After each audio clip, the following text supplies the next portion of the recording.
Hello dear students, we are discussing plasma as a fluid and fluid drifts. In the last class, we have derived this expression which is called as the diamagnetic drift. We constructed a simple geometry, and in that we have realized that the diamagnetic drift velocity will be charge dependent and will make the electrons and ions move exactly in opposite directions to each other. So, we can start from the expression for the diamagnetic drift velocity. Vd is minus del p cross b by qn b square. So, we know that p is equals to n kt, or we can use the relation p is equals to c n power gamma. Gamma is the ratio. So, we can take del p, which is c gamma n power gamma minus 1, derive this expression with p, right. So, which follows del p by p is simply gamma times del n by n. So, in the geometry we have that del n, the concentration gradient is at a rate n prime along r cap, the magnetic field B is B along z cap, and the velocity V is obviously along phi cap. Now, this can be plus minus, that means it can be along minus phi cap or along plus phi cap. So, substituting all this, we have del P is n kt gamma del n by n, which implies del P is kt gamma del n. If we now substitute this into the expression for the diamagnetic drift velocity, Vd is equals to minus gamma kt del n cross b by qn b square, which is equals to minus gamma kt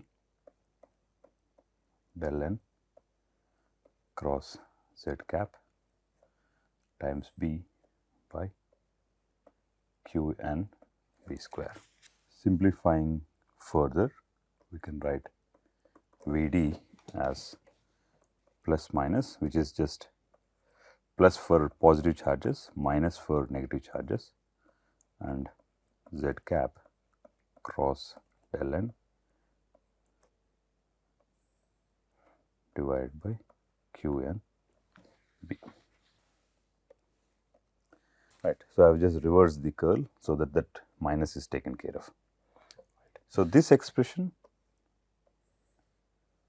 tells you that the diamagnetic velocity will be opposite for each. So, we can now write the diamagnetic drift velocity for the electrons as minus gamma k Te electron temperature n cap by E, the charge of electron, n b along phi cap, and the diamagnetic drift velocity for the ions will be plus gamma k Ti divided by q n b times n cap along phi cap. So, this is the difference between electron diamagnetic drift velocity and the ion diamagnetic drift velocity. So, obviously, when these two velocities are different, we can expect a current density which we will write as J dia as N E V D I plus N E V D E, or we can combine all that what we have written and simply write B cross del of Pi plus Pe divided by P square, or using the notation that we have followed so far, the diamagnetic drift velocity is kTi plus kTe times b cross del n divided by b square. Okay. So, this is the discussion about the diamagnetic drift. Just take a look back into what we have done so far. We have started with this expression for the diamagnetic drift velocity, took the equation of state and wrote the pressure gradient in terms of concentration gradient. After making suitable substitutions, we got this generalized expression for the diamagnetic drift velocity, which is having plus minus symbol explicitly appear outside, telling you that this will be positive for the ions and negative for the electrons. So, this positive or negative are going to be affected onto this, the product of this curl, because everything else is irrelevant. Only the direction of unit vector will accept this plus minus and tell you the direction of movement of electrons and ions, which is actually opposite to each other. So, this diamagnetic drift velocity gives you a current density which is called as the diamagnetic current density, right. So, this is the case when we have velocity perpendicular to the magnetic field. Let us take another case which is called as the parallel drift, or a case of drift velocity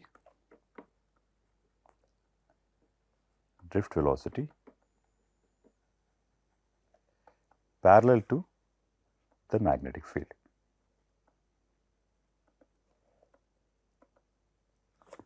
Drift velocity parallel to the magnetic field.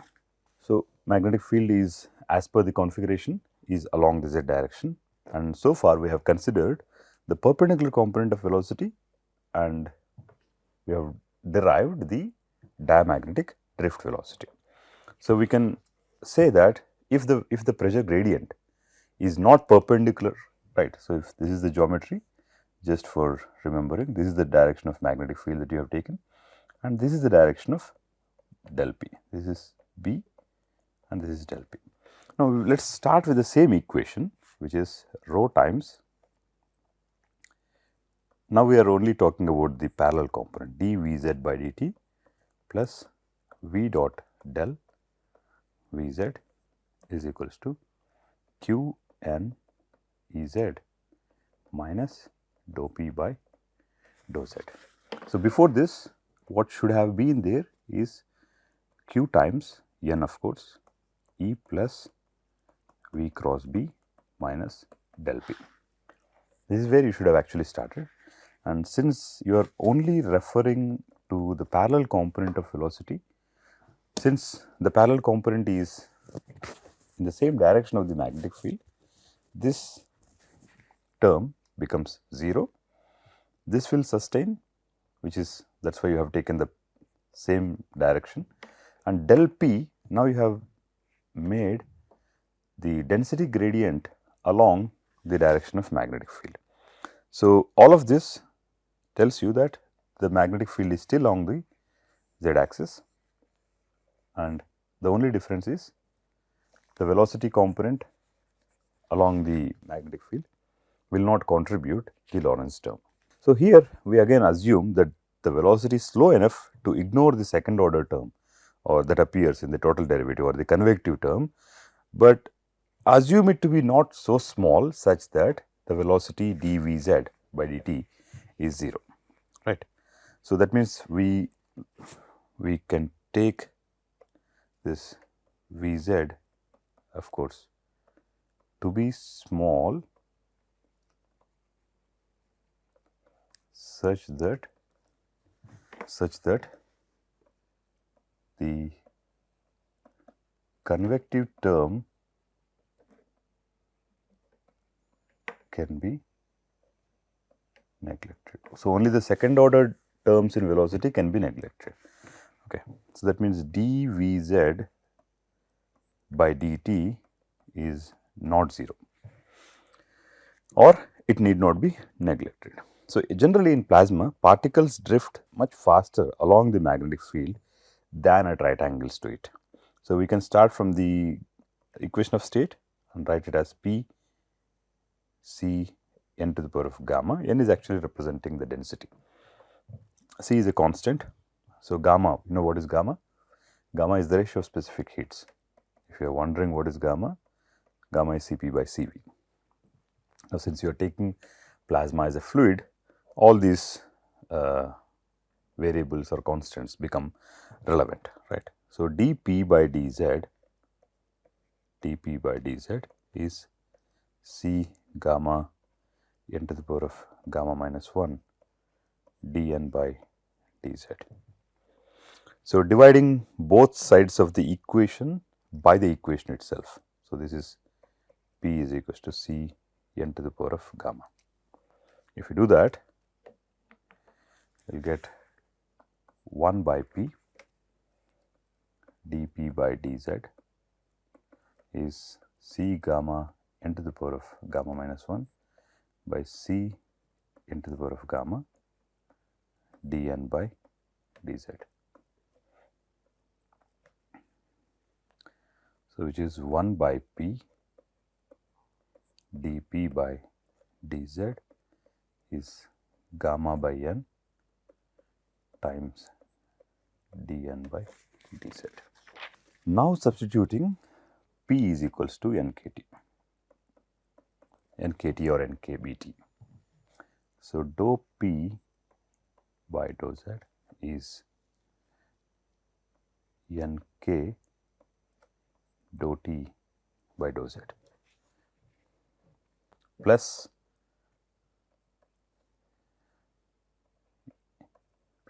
KT dou N by dou Z.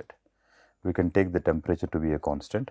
So we can write 1 by NKT dou P by dou Z is gamma by N dou N by dou Z. So this is what I have done. I have substituted P into this, that is it. The remaining is the same. So dou P by dou Z is gamma KBT dou N by dou Z. I think this step was not needed, or we can write del P is gamma KBT del N, or we can write del P by P is gamma times del N by N.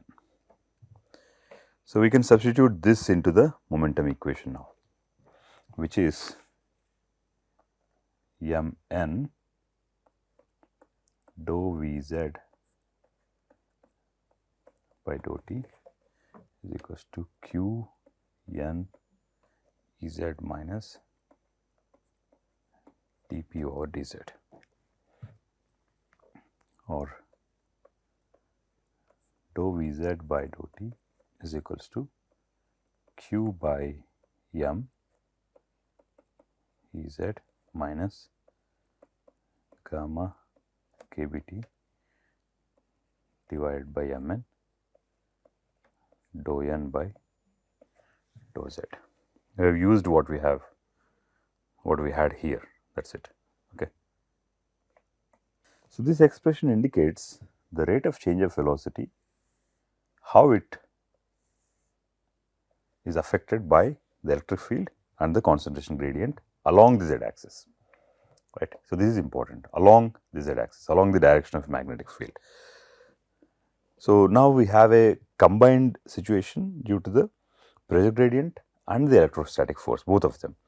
So when the forces on the right hand side are balanced, the fluid does not expect or experience any acceleration as such. So now let us assume a constant temperature along the magnetic field line and express the electric field as a gradient of the potential, right. Electric field as a gradient of potential.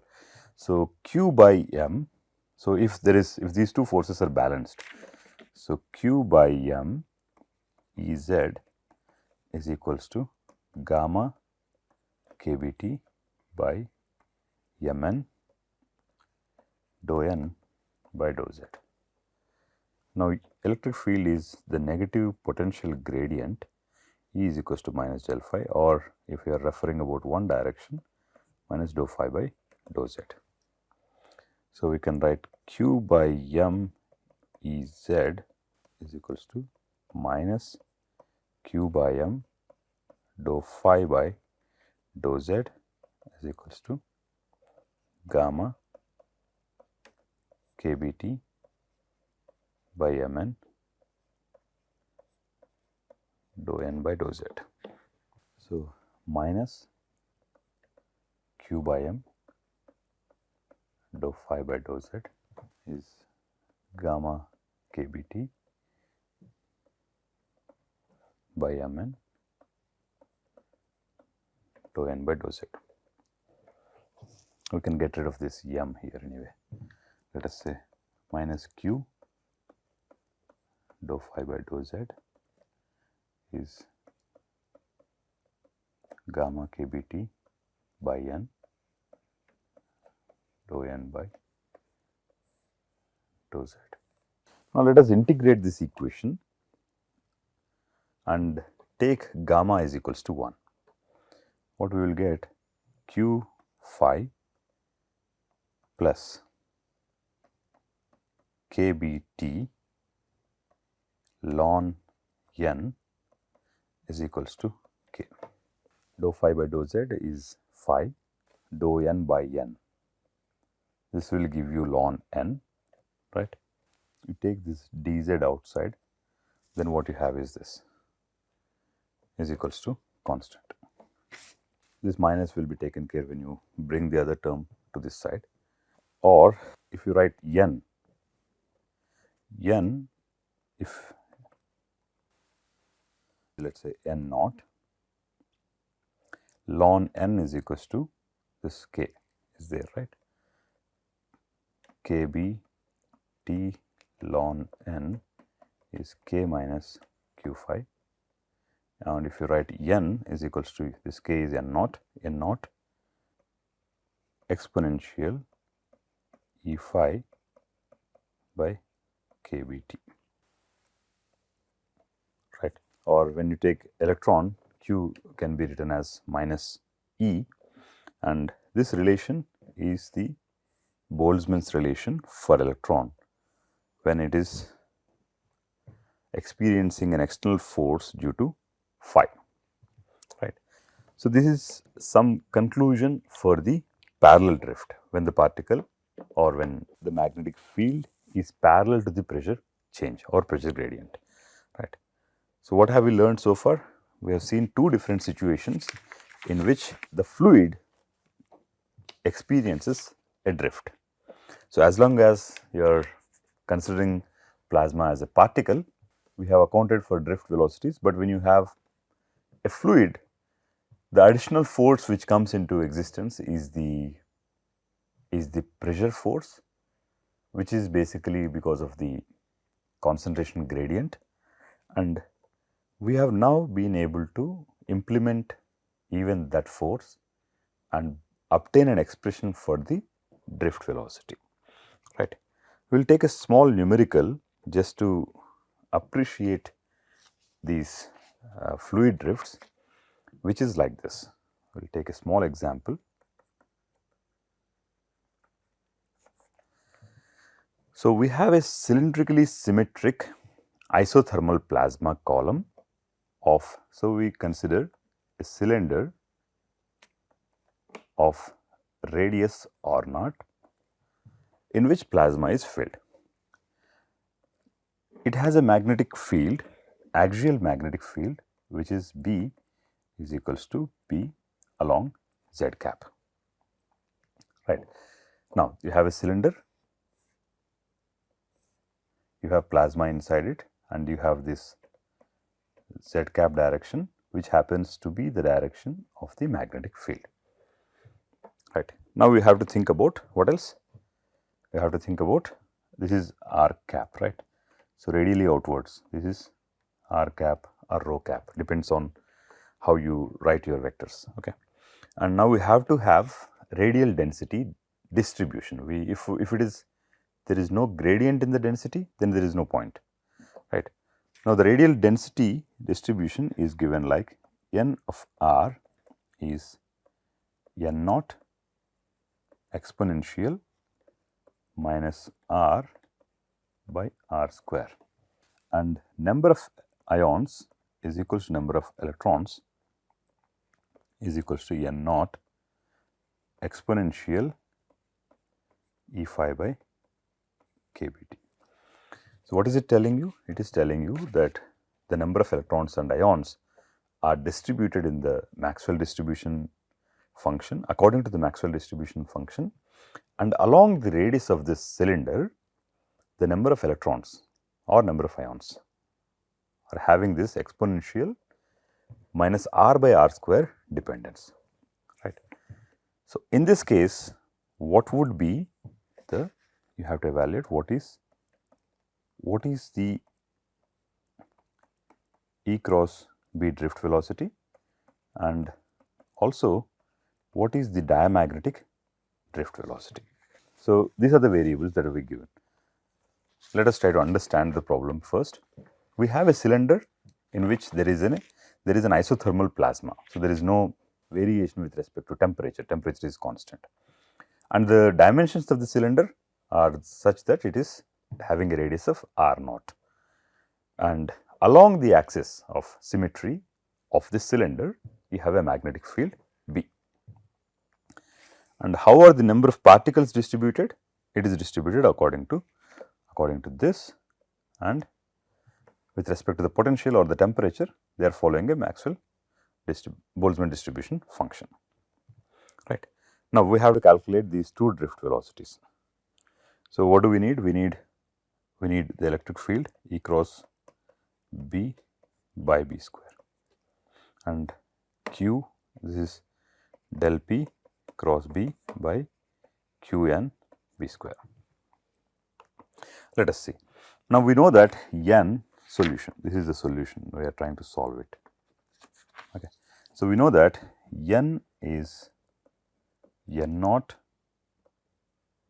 exponential E phi by kBT, which is equal to n naught exponential minus r square by r naught square.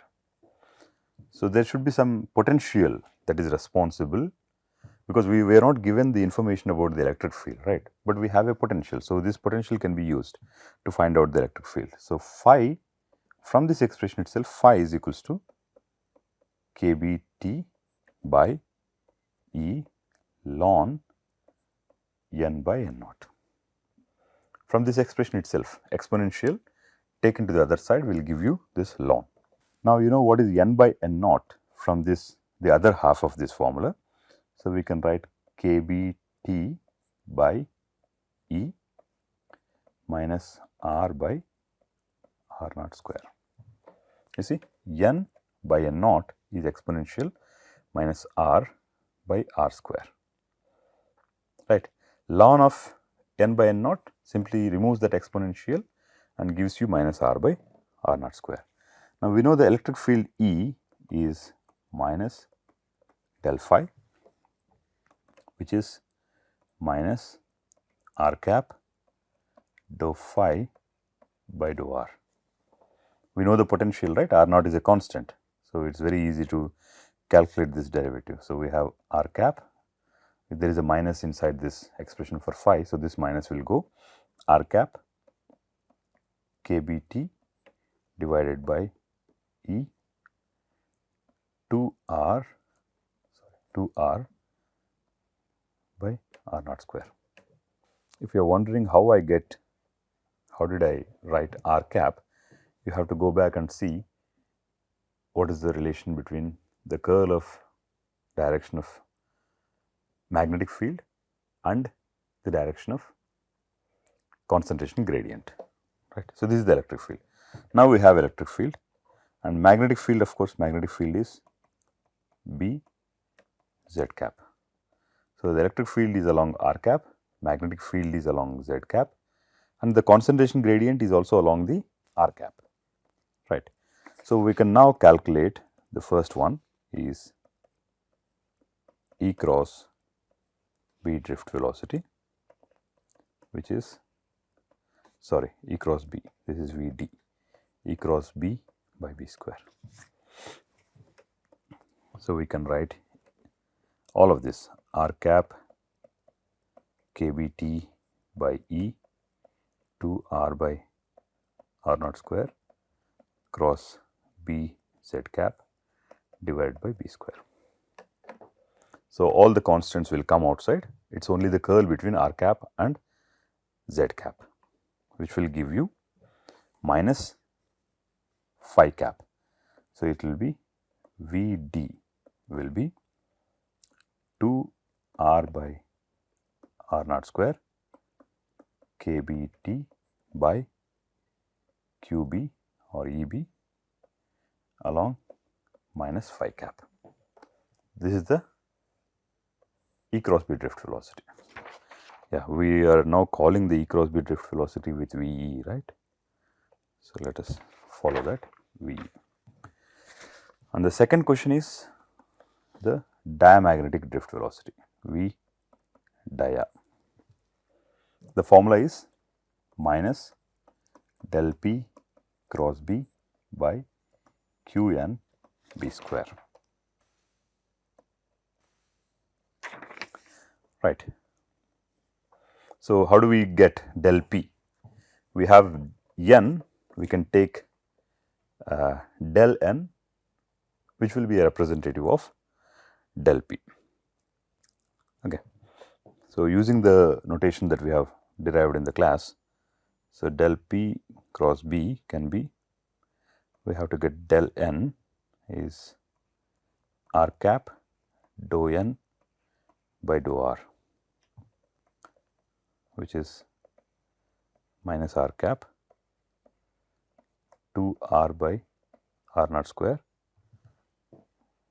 times n naught exponential minus r square by r naught square, which is minus r cap 2 r by r naught square times n. This is del n. So, we know the expression for the diamagnetic drift velocity in terms of concentration gradient as kbt by qnb del n cross k. Substituting this, we have V dia, the diamagnetic drift velocity, as phi cap kBTE by QB. I have written electron temperature TE 2R by R naught square. You see, this is del n is minus R cap. You see, this is R cap. The direction is R cap.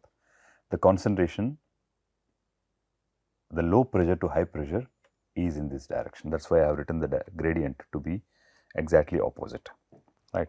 This is R cap and what is B is along Z cap. So, we have a curl of minus R cap cross Z cap, which will obviously give phi cap, but not minus phi cap. See, you have phi cap and the remaining terms are just, they will appear right away. Okay. But what you see here is this is the diamagnetic drift velocity. You compare this with the E cross B drift velocity, we have minus phi cap kb TE by QB 2R by R naught square. When you compare these two things, what you will realize is they are same in magnitude, but exactly opposite to each other in the direction, right. So, this is the conclusion that we have. So, for this type of symmetry or distribution of number of electrons and ions with respect to the potential as well as with respect to the radius, with respect to the potential creates this electric field and with respect to the concentration creates this pressure gradient. Gives you an interesting result, which is the diamagnetic drift velocity is exactly opposite to the E cross B drift velocity. You can go on and also evaluate the diamagnetic current density. You can try this as an exercise, which is minus phi cap kb Ti plus kb Te times 2r by b r naught square times n naught exponential minus r square by r naught square. One extension of this, all these discussions will also enable us to calculate the diamagnetic current density, right. So, this is about fluid drifts perpendicular to the magnetic field as well as parallel to the magnetic field.